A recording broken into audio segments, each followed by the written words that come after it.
오늘은 두아지라 교회에 대해서 말씀을 드리기를 원합니다. 두아지라 교회를 한마디로 얘기를 하자면 사람을 따르다가 망한 교회, 사람을 따르다가 망해가고 있는 교회. 지금 이 시대에 많은 교회들이 말씀을 따르는 것이 아니라 사람을 따릅니다. 그 사람이 굉장히 카리스마틱하고 유능하고 능력이 있어 보이니까 하나님 말씀을 따르는 것보다 사람을 따르고 사람을 높이고 우리 목사는 최고, 우리 교회는 최고 하는 그러한 현상이 일어나는데 바로 그러한 교회들이 두아지라 교회다. 자, 그러면 예수님께서 두아지라 같은 교회에 어떤 말씀을 하시나? 그 다음에 이제 계시록 2장 18절을 보면은 이 두아지라 교회에게는 어떤 모습으로 나타나시나 하는 것을 볼 수 있는데요. 2장 18절 두아티라 교회의 천사에게 편지하라. 그의 눈은 불꽃 같고 그의 발은 빛나는 녹 같은 하나님의 아들이 이 일을 말씀하시니라. 그래서 여기 눈이라는 거는 살피시는 눈이죠. 주시하시고, 그 다음에 불꽃이라는 눈이 불꽃 같다. 이 불꽃은 하나님의 심판을 얘기하고요. 하나님의 거룩한 위대한 임재와 심판. 자, 하나님께서 거룩한 임재와 심판의 눈으로 두아디라 교회를 보신다. 근데 여기 또 발이 나와요. 그의 발은 빛나는 녹 같고, 요 발이 빛나는 녹 같다는 것은 하나님의 징계를 얘기하신다. 그리고 그는 하나님의 아들이다.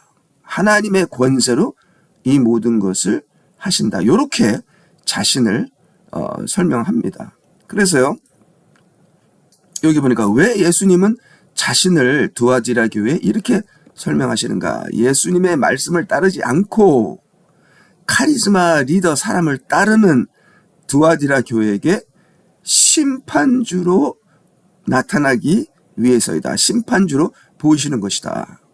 근데 왜 하나님의 아들이라고 자신을 소개했는가? 뭐 하나님의 아들, 당연히 하나님의 아들이신데요. 하나님의 아들이라는 단어가 계시록에서 유일하게 여기서 나온다는 말이죠. 왜 유일하게 여기서 하나님의 아들이라고 말씀하시는가? 진노하시고 계신 심판주 예수님은 바로 전능하신 하나님 그분 자체요. 그분의 아들이라는 것을 강조하시면서 예수님께서 얼마나 지금 진도하시고 예수님께서 얼마나 지금 심각하게 생각하신다는 것을 두아디라 교회가 깨달으라 하는 것을 우리가 볼 수 있습니다. 자, 다시 한번 그의 눈은 불꽃 같더라는 의미는 하나님의 눈은 의인과 악인 모두를 주시하시며 찾으신다. 의인들은 찾아 복을 주시지만 악인들에게는 징계와 심판을 하신다. 그래서 잠언 15장 3절을 보니까 주의 눈은 어느 곳에서나 악한 자와 선한 자를 살피시느니라. 그래서 주의 눈은 지식을 보존하시며, 그래서 주의 눈은 말씀을 따르는 자를 보존하시고, 여기 지식은 의인의 지식이지만 여기 말은 악인의 말이죠. 그래서 의인의 말씀은, 의인의 믿음은 보존하시나 악인의 불신앙은 무너뜨리시느니라. 자, 그러면 무엇으로 무너뜨리시느냐? 하나님의 눈의 불꽃과 그의 발에 빛나는 노수로 징계하신다. 그의 눈의 불꽃으로 무너뜨리시고 그의 빛나는 노새 발로 징계하신다. 그래서 하나님의 불꽃은 그의 위대한 임재와 동시에 그가 심판자이심을 말한다. 그래서 우리 출애굽기에서 모세에게도 불꽃 가운데 나타나시잖아요. 나타나시다. 그래서 하나님의 불꽃은 그의 위대한 임재, 그 다음에 여기 신명기 4장 20절 보니까 하나님은 소멸케 하는 불이요 곧 질투하시는 하나님이니라. 그래서 불꽃은 또한 동시에 하나님의 심판을 말씀하고 계시죠. 그래서 그의 노하심의 분노와 삼키는 불꽃과, 그래서 하나님의 불꽃은 위대한 거룩한 임재와 동시에 그의 심판이시다. 근데 하나님의 불꽃이 예수님의 눈에 있다 하는 것은, 하나님의 불꽃이 예수님의 눈에 있다 하는 것은 특별히 마지막 때 예수님께서 크신 능력과 두려움으로 세상의 심판주로 임재하시면서 세상을 심판하신다. 특별히 두아디라 교회 같은 문제의 교회를 예수님께서 심판하신다. 그래서 우리 베드로서에도 나오죠. 하나님께서는 하나님의 집을 먼저 심판하신다. 예수님께서 악한 세상과 세속적인 모든 교인들을 대환란으로 던지시겠다는 말씀이다. 자, 그래서 이제는 예수님의 발에 대해서, 자, 눈은 어느 정도 우리가 이해를 하겠는데, 빛나는 녹 같은 발이라는 것이 도대체 무슨 뜻인가? 빛나는 녹 같은 발이라는 것이 도대체 무슨 뜻인가? 제가 오랫동안 여기에 대해서 의문을 갖고 있었는데요. 자, 이 예수님의 눈과 발에 대해서 이미 계시록 1장 14절 15절에 언급된 적이 있었죠. 그래서 계시록 1장 14절 15절을 보니까 그의 머리와 머리털은 눈처럼 희어서 양모처럼 하얗고 그의 눈은 불꽃 같더라. 그래서 왜 예수님의 눈이 불꽃인지 우리가 얘기를 했죠. 자, 근데 15절 이미 우리가 얘기했던 계시록 1장 15절에 또 나옵니다. 예수님의 발에 대해서 나옵니다. 그의 발은 용광로에 달군 듯한 빛나는 녹 같고. 자, 그래서 여기 2장 18절에 그의 발은 빛나는 녹 같고란 뜻은 계시록 1장 15절에 이미 얘기했던 그의 발은 용광로에 달군 듯한 빛나는 녹 같고. 그래서 이 빛나는 녹이라는 게 무슨 반짝반짝 크리스마스 추리같이 빛나는 녹이 아니라 이 용광로에 아주 그냥 아주 센 불에 달궈서 그 센 불에 때문에 빛나는 밝은 빛에 빛나는 녹이 아니라 용광로의 그 센 불에 빛나는 녹 같다. 그래서 예수님의 발은 우리를 용광로에 집어넣는 용광로 징계를 하는 발이다. 그러면 용광로가 무엇인가? 용광로는 대환란을 의미하고요. 용광로는 하나님의 연단, 징계를 의미합니다. 그래서 예수님의 빛나는 불꽃 같은 눈으로, 예수님의 눈으로 우리를 주시하시고요.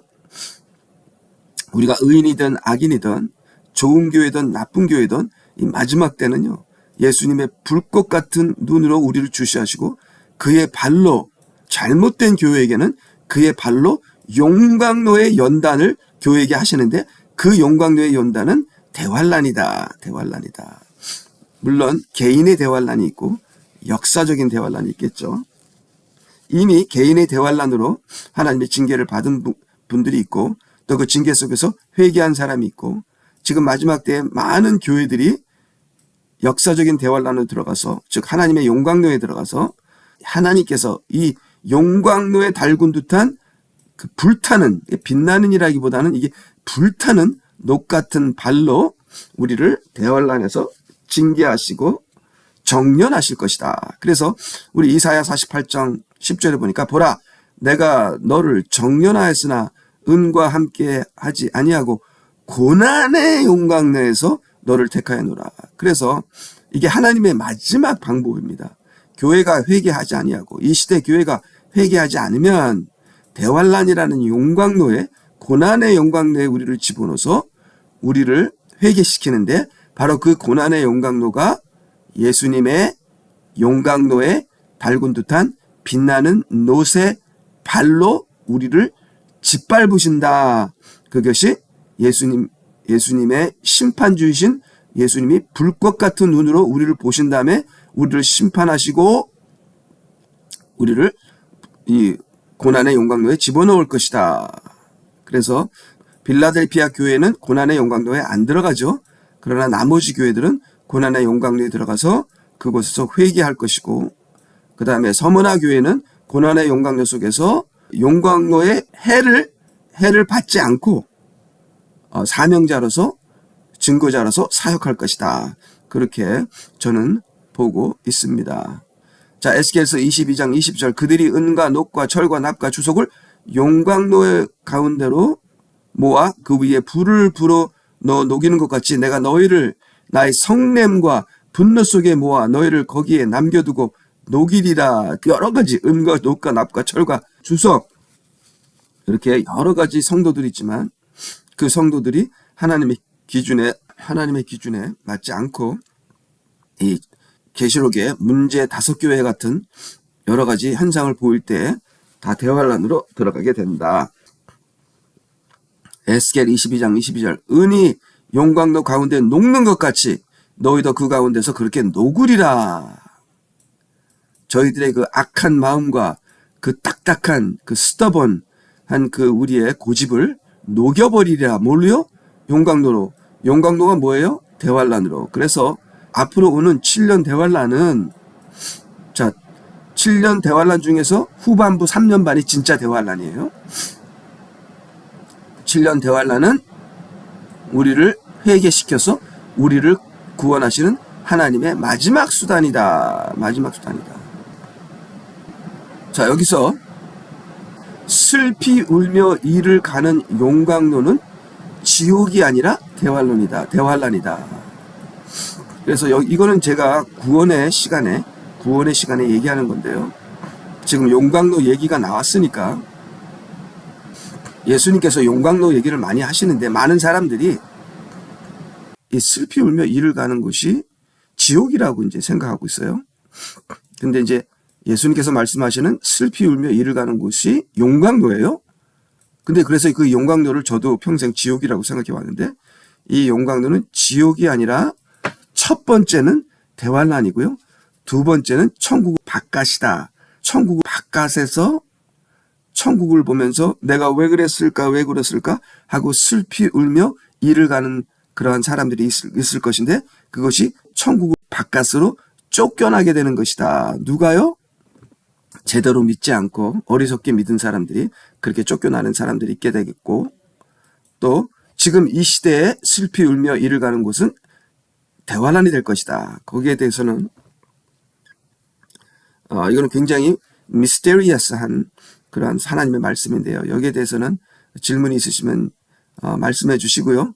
그 다음에 나중에 구원의 시간 때 자세히 보겠습니다. 그래서 여기 마태복음 13장 41절 인자가 그의 천사들을 앞서 보낼 것이라. 그러면 그들이 실족케 하는 모든 것들과 불법을 행하는 자들을 그의 왕국에서 가려내어 모으리라.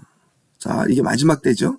그리하여 그들을 불타는 큰 용광로에 던지리니 거기서 슬피 울며 이를 갈고 있으리라. 그때 의인들은 자기 아버지의 왕국에서 해처럼 빛나리니 들을 귀 있는 자는 들을지어다. 자, 그러면 요 구절을 41절, 42절, 43절을 대환란 때 적용하게 되면 그때 믿음으로 산 자들은 휴거를 당해요. 그게 대환란 중간이에요. 휴거를 당해서 이제 하나님의 왕국에 들어가서 이제 혼인잔치도 하고 예수님과 이제 행복하게 살아서 해처럼 빛나요. 근데 제대로 믿지 않고 육신적으로 정치적으로 활동했던 많은 목사들과 그 다음에 자기들의 가려운 귀를 긁어줄 그러한 쉬운 복음 또 뭐 기복주의 신앙 같은 걸 했던 교회들은 전부 다 불타는 큰 용광로 속으로 던지리니 이게 대환란입니다. 그래서 대환란에 들어가서 아이고 휴거를 당하지 못한 우리 형제들은 기도했던 믿음으로 살았던 형제들은 휴거를 당했는데 우리는 대환란에서 하면서 거기서 이제 막 후회를 하는 거예요. 후회를 하면서 이제 여기서 대환란에서 회개하면 이제 구원을 받을 것이요. 그래서 대환란에서 회개하면 순교로 구원을 받는 자도 있고 또 이 피난처로 하나님께서 우리를 옮기는 사람도 있어요. 그래서 보통 우리의 자녀들 같은 그런 사람들은 피난처에 갈 것이요. 우리같이 어른들은 아마 순교로 구원을 받게 되지, 회개하면 순교로 구원을 받게 되지 않을까 그렇게 됩니다. 그래서 이 마지막 때에 실족케 하는 불법을 행하는 자들은 지도자들을 얘기하고요. 실족케 하는 자들은 우리 교인들을 보통 얘기하죠. 그런 사람들은 대환란으로 들어올 것이다. 자, 근데요. 이제 이 대환란 후에 이제 하나님의 백보자 심판, 예수님께서 백보자 심판을 하실 때 이제 쫓겨나는 사람들이 있어요. 자, 그러면 너희가 아브라함과 이삭과 야곱과 모든 선지자가 하나님의 나라에 있는 것과 너희 자신은 쫓겨나는 것을 볼 것이니 볼 것이니 그때 울며 이를 갈고 있으리라. 자, 요거는 대환란 때가 아니라 백보자 심판 때라고 저는 생각해요. 백보자 심판 때.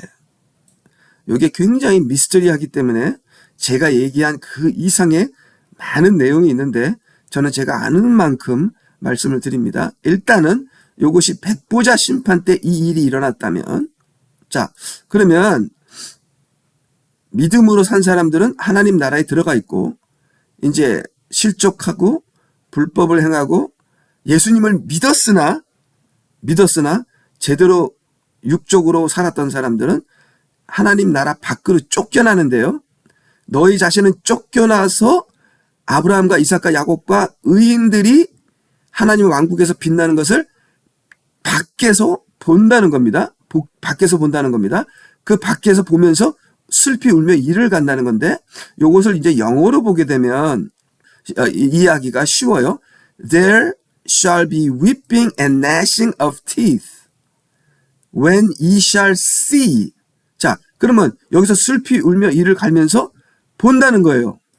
아브라함과 야곱과 이삭과 모든 선지자들이 하나님의 왕국에 있는 것을 슬피 울면서 본다는 거예요. 그러면 요게 바깥이에요. 바깥. 천국 바깥에서 보는 거예요. 요거를 이제 더 자세하게 우리가 보려면은 구원의 시간 때 안과 바깥, 성경에 나오는 모든 안과 바깥을 보게 되면 요게 답이 그대로 나오는데요. 그래서 예를 들어서 이제 부자가 누가복음 16장 23절 부자가 지옥에서 고통받는 중에 눈을 들어 저 멀리 아브라함을 보았더니, 그래서 지금 부자가 지옥에서 아브라함의 품, 땅 밑에 있는 낙원이에요. 아브라함의 품을 볼 수 있었어요. 거리가. 마찬가지로 이제 앞으로 백보자 심판 이후에 천국과 천국 바깥이 있는데 바깥으로 쫓겨난 사람들은 천국을 볼 수 있다. 보면서 내가 왜 그랬을까? 조금만 더 내가 정신 차렸으면 저 안으로 들어갔을 텐데 하면서 그 바깥에서 정말 영원토록 슬피 울며 이를 갈면서 안에 볼 것이다. 그렇기 때문에 지금 우리가 많은 교인들고 정신 차려라. 제대로 믿지 않으면 쫓겨난다. 지옥에는 갈지 않을 수 있지만 쫓겨난다. 그리고 정말 대환란 때 회개 안 하고 짐승의 표를 받으면 그 누구라도 지옥으로 갑니다. 그래서 참으로 하나님의 말씀은 쉽고도 어렵고 어렵고도 쉽습니다. 하나님의 영이 임하시면 모든 것이 보이게 되고 하나님의 영이 없으면 모든 것이 너무 복잡해서 이게 전체로 볼 수 없고 한 면으로만 보기 때문에 우리가 이렇게 잘못된 쉬운 구원이나 기복주의 신앙이 나오는 것이죠. 제가 여기서 시간을 많이 끌었는데요. 자, 그러면 왜 예수님의 발이 노신가? 이거 노. 왜 예수님의 발이 노신가? 예수님이 왜 예를 들어서 예수님 쇠 중에서도 정말 철도 있고 금도 있고 은도 있고 아니 뭐 좋은 곳이 있는데 왜 노신가? 자, 만일 예수님의 발이 금이라면 용광로 불에 녹아버렸겠죠? 은이라면 용광로 불에 녹아버렸겠죠? 근데 그 용광로 불에도 녹지 않는 쇠가 있다면 그것이 노시다. 노은 불연성 소재로 타지 않아 화재 발생 위험이 있는 곳에 적합하다. 또한 고온도에 견딜 수 있다. 그래서 그 당시 불과 연관된 도구들은 노수로 만들었다. 예수님의 발이 용광로의 불로 연단시키는 발이기 때문에 우리들을 회개하지 않는 이 말광량이 실족하고 불법을 행하는 우리들을 발로 밟아서 대환란에서 용광로의 연단을 체험하게 하는 그런 발이기 때문에 용광로 불의 발이기 때문에 예수님의 발은 노시 돼야 된다. 그래야지 용광로 불로 우리를 심판하시고 짓밟으실 수 있는 발이 되는 것이다. 그래서 우리 구약에서 불태우는 제단은 노수로 만들었다. 그 불태우는 제단에 쓰는 도구들도 노수로 만들었다. 자, 변제단은 시틴 나무로 만들고 그것을 노수로 입혔다. 왜? 불에 타지 않게. 그래서 노수로 만들고 시띠나무 채들을 만들어 노수로 입히고 그 다음에 솔로몬도 제단을 노수로 만들었으니. 그래서 노수는 불과 관계가 있으며 불은 하나님의 심판과 관계가 있다. 발을 짓밟는 하나님의 진노와 관계가 있다는 것이죠. 그래서 예수님의 발이 용광로에 빛나는 옷이라는 건데, 용광로에 불타는 옷이란 그런 말을 하는 것인데, 예수님의 달구어진 용광로에 불로 달구어진 예수님의 놋발이 하나님의 교회를 대환란으로 연단의 불로 징계하시는 모습이 바로 용광로 불에 달구어진 예수님의 놋발이다. 자, 그럼 여기 미가서 보니까 오 시온에 따라 일어나서 두드리라. 이는 내가 내 뿔을 철 같게 하며 내 굽을 놋 같게 할지니 너는 많은 사람을 쳐서 산산조각을 낼 것이라. 또 내가 그들의 노획물을 주게 바치며 그들의 재물을 온 땅에 주게 바칠 것이라. 그래서 이 미가서 4장 13절은 예언이다. 앞으로 신부들도 예수님만 아니라 신부들의 발도 불타는 놋의 발이 되게 하여 많은 사람들을 심판하게 될 것이다. 예수님만 빛나는 놋의 발이 아니라 여기 보니까 마지막 때 예수님과 같이 심판할 신부들도 재림때죠. 재림 때 예수님과 신부들이 돌아오는데 흰말을 타고 그때 신부들의 발도 빛나는 불타는 놋이 되어 전쟁에서 악한 사람들을 산산조각 낼 것이다. 그렇게 우리가 이 말씀을 충분하게 볼 수 있습니다. 자, 그러면 왜 예수님이 불뱀이냐 하는 것도 굉장히 이해하기가 힘들고, 왜 그것을 놋으로 만들었나? 아니, 불뱀을 하나 죽여서 그냥 달지 왜 그걸 또 놋으로 만들었나? 자, 그러면 지금까지 예수님의 발이 용광로 불에 불타는 놋이다 하는 것을 우리가 지금 봤잖아요. 왜 예수님의 모습을 불뱀의 놋으로 만들었냐 하는 것도 이해가 돼요. 자, 그러면 여기서 그러자 주께서 모세에게 말씀하시기를 불뱀 한 마리를 만들어서 그것을 장대 위에 달아놓으라. 물린 자마다 그것을 쳐다보면 살리라 하시니 모세가 놋이에요. 놋. 뱀을 만들어 장대 위에 매달아 뱀이 사람을 물어도 그가 놋뱀을 보면 살리라. 자, 그러면 이 장대는 십자가죠. 자, 뱀은 뭐예요? 뱀은 마귀죠. 근데 왜 예수님이 마귀야? 요 뱀은 마귀 때문에 우리가 지은 죄예요. 자, 요 뱀은 우리 안에 있는 마귀입니다. 우리의 죄입니다.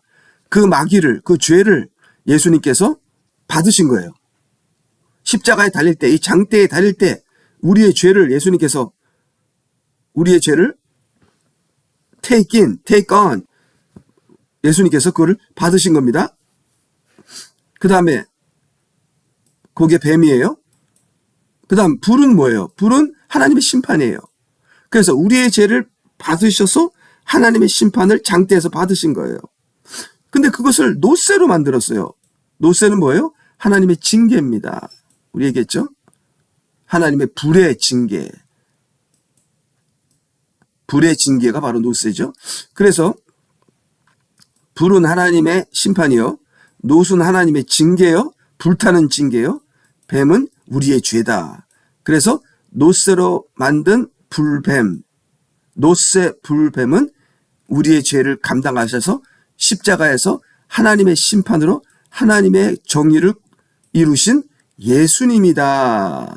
그래서 모세가 불뱀을 놋새로 만들어서 장대에 놨는데 그것을 보는 사람마다 살았다 하는 것은 그대로 예수님을 말씀하고 계시는 겁니다. 자, 그래서 19절로 가겠습니다. 내가 내 행위와 사랑과 봉사와 믿음과 내 인내와 내 행위를 아노니 너 나중 행위가 처음 것보다 많도다. 그래서 이 두아디라 교회가 하여튼 열심은 대단해요. 전도도 선교도 하고 좋아요. 나쁜 거 아니에요. 예. 그래서 예수님도 칭찬했어요. 야, 열심이다. 열심이야. 그래서 이 드와디라 교회는 에베소 교회 같이 전통에 빠진 것도 아닙니다. 에베소 교회는요, 성경 공부하고 뭐 열심으로 하죠. 여기도 드와디라 교회 열심히입니다. 전도, 선교, 섬김 뭐 다 잘해요. 우리가 밖으로 보기에는 건강한 교회로 뭐 성장하고 있는 것 같아요. 자, 근데 어디서 문제가 터지냐? 어디서 문제가 터지냐? 그러나 내가 두어 가지 책망할 것이 있나니 내가 자칭 여선지자 이사벨이란 여자를 용납하고 사람을 따릅니다. 사람을 용납해요. 너무 대단하니까 설교도 잘하고 하니까. 근데요, 인간은 다 거짓됩니다. 우리가 목사님의 설교를 듣는 거는 당연해요. 하나님의 종이니까. 그렇지만 사람을 따르면 안 돼요. 근데 이 이사벨이라는 사람이 근데 자칭 여선지자예요. 자칭. 그러니까 하나님이 인정하지 않은 선지자예요. 겸손하지 않고 교만한 선지자입니다. 그래서 교만을 나타내진 않죠. 겸손한 척하지. 근데 그거를 분별을 못해. 이 드와디라 교회가. 왜 분별을 못하죠? 말씀이 없으니까 그렇죠. 말씀이 없으니까. 그러니까 버가모 교회처럼 드와디라 교회도 말씀이 없기 때문에 버가모 교회는 말씀이 없어서 그 기복주의 신앙으로 빠지고 드와디라 교회는 말씀이 없어서 사람을 따르게 된다. 사람을 따르게 된다. 그럼 사람을 따르게 되면 어떻게 돼요? 결국은 욕심으로 빠지게 되고 결국은 사람은요. 명예와 욕심 그런 거를 좋아하기 때문에 사람을 따르게 되면 결국은 우상숭배, 행음, 욕심, 재물 그런 쪽으로 빠지게 돼 있습니다. 그래서 사람을 따르면 안 돼요. 이제 좋은 목사님에게 말씀을 배워서 우리가 말씀을 깨우치게 되면 목사님 자체도 이제 훈계해야 돼요. 말씀으로, 인간적으로가 아니라 말씀으로. 그래서 서로 하나님 말씀으로 우리가 체크 앤 밸런스를 하면서 교회가 말씀으로 성령을 담임 목사님으로 따라가야 되는 거죠. 근데 이게 혜성같이 나타난 이 여선지자 이사벨에게 그냥 완전히 넘어간 거지 그냥. 그래서 이 이사벨이란 그 단어의 뜻이 깨끗하고 순수하고 아주 그냥 pure, clean and innocent. 그래 겉으로 이렇게 보니까 겉으로 이런 순수하고 이런 innocent한 그 이름을 가지고 나오니까 저는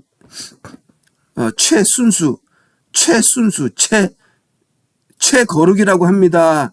저는 최거룩이라고 하는 목사입니다. 이제 이렇게 하니까 그리고 막 설교도 잘하고 그러니까 다 뿅 간 거야. 그리고 사람을 따르기 시작했어. 그러면 망하는 겁니다. 망하는 겁니다.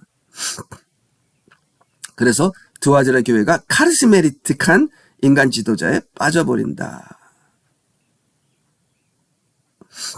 그래서 우리가 이사벨에 대해서는 우리가 구약에서 우리가 알죠. 이사벨은 시돈 왕의 딸로 북쪽 이스라엘 왕 아합의 부인이다.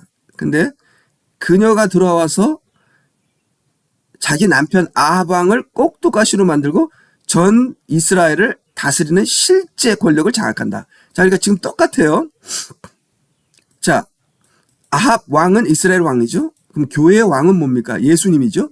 근데 예수님이 실제 권력이 돼야 되는데 이 이방 여자가 들어옵니다. 가짜죠, 가짜. 독불이죠, 독불이. 그러니까 이제 교회에 이사벨을 영접하게 되면 이제 아합 왕은 예수님을 의미해 상징해요. 교회의 예수님, 왕이신 예수님을 밀어내고 꼭두각시로 만들고 전 교회를 다스리는 실제 권세가 사람이 되는 거예요. 이사벨이 되는 거예요. 그러면 교회가 망하게 되는 겁니다. 망하게 되는 겁니다.